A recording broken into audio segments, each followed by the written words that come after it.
I think it's announced by the minister that the ministry has set in motion to shift the part of the northern, the red line further into the north, including some parts. But this will definitely be beneficial to farmers that along that first portion that will be included. And initially, this is just to also give background to say this is something that was part of the 2018 second land conference, so that we'll be able to gradually move the red line further into the north. Obviously, first benefits that we can look at is the ability of these farmers to access the lucrative markets to export their meat products to European markets, to China, and to the US, and so on and so on. Just like the current farmers that are currently enjoying these benefits. So I think that's the first one.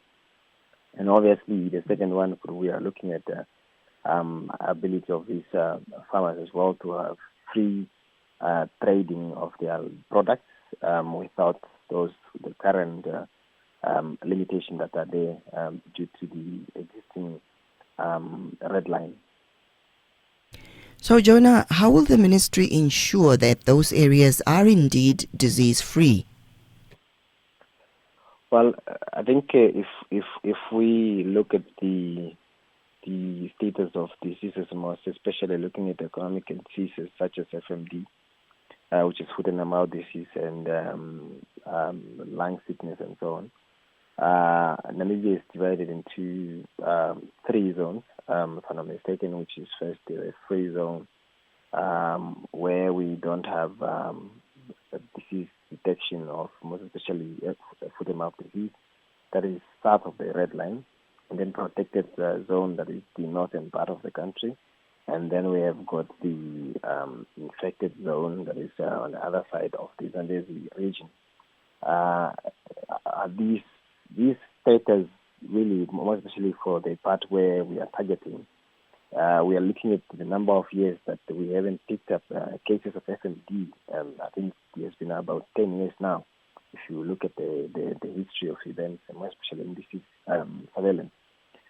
So that's the fact that we haven't picked up, we have no cases of FMD in the past years, 10 years or so. It gives us that confidence that we can eventually and gradually start to put up measures to include this part of the country, this part of the farming community.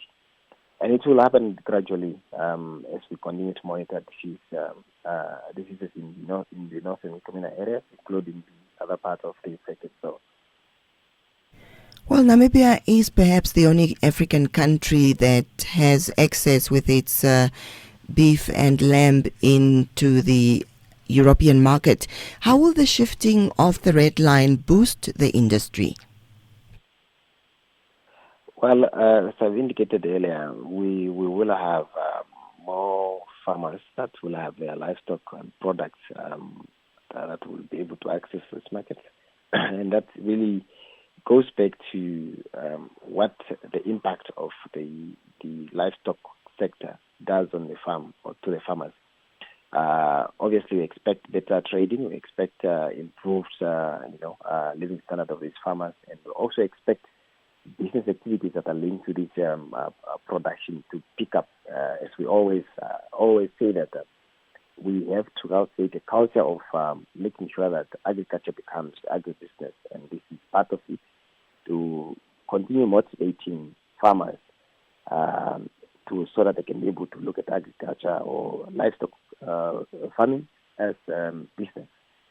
We already have got interventions and projects in place that we've been implementing in this part of the country, the northern part of the country, to ready farmers on how they should keep their livestock as commercial farmers, and also in a way that it will prepare them for better markets.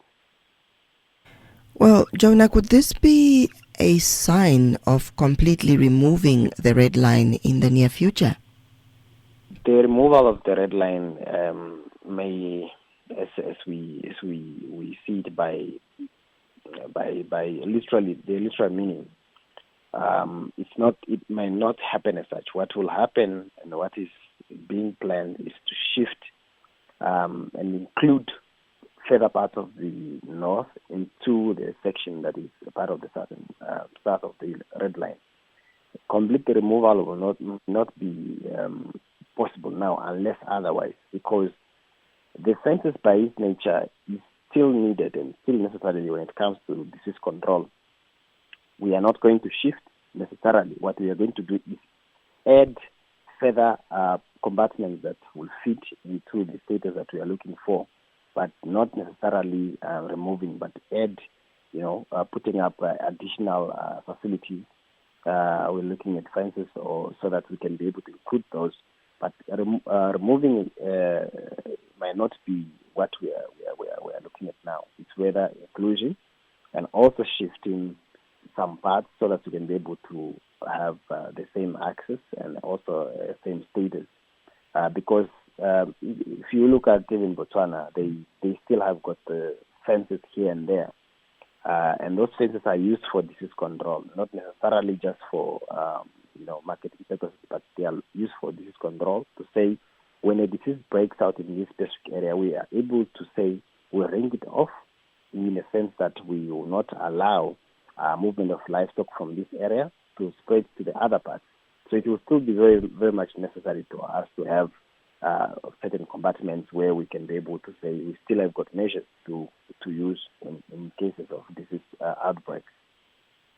Well, Jona, just in closing, and you being in the information department of your ministry, is there any other information that you would like to share with us?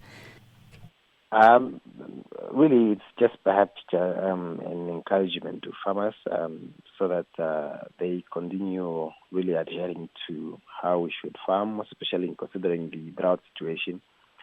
We have always been encouraging farmers to say when it's time for drought or we foresee drought, we are encouraged to sell our livestock as early as possible so that we can be able to get better yield in terms of monetary value. While their body conditions are fair enough. So we shouldn't wait at the moment when their body conditions have deteriorated, but we should start already selling now and then restock up later when the grazing has gotten better towards the end of the year.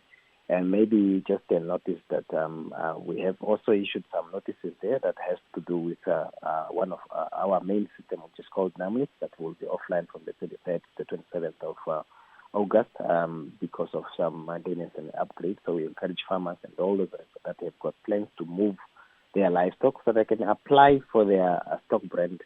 Not stock brand, but movement permits this week so that they don't find themselves in situations whereby they would want to move their livestock but they can't have that movement permit. So this is our system, which is NAMLIT, will be offline from the 23rd to the 27th of August. And encourage everyone to make and put arrangements in place this week so that they don't find themselves in predicaments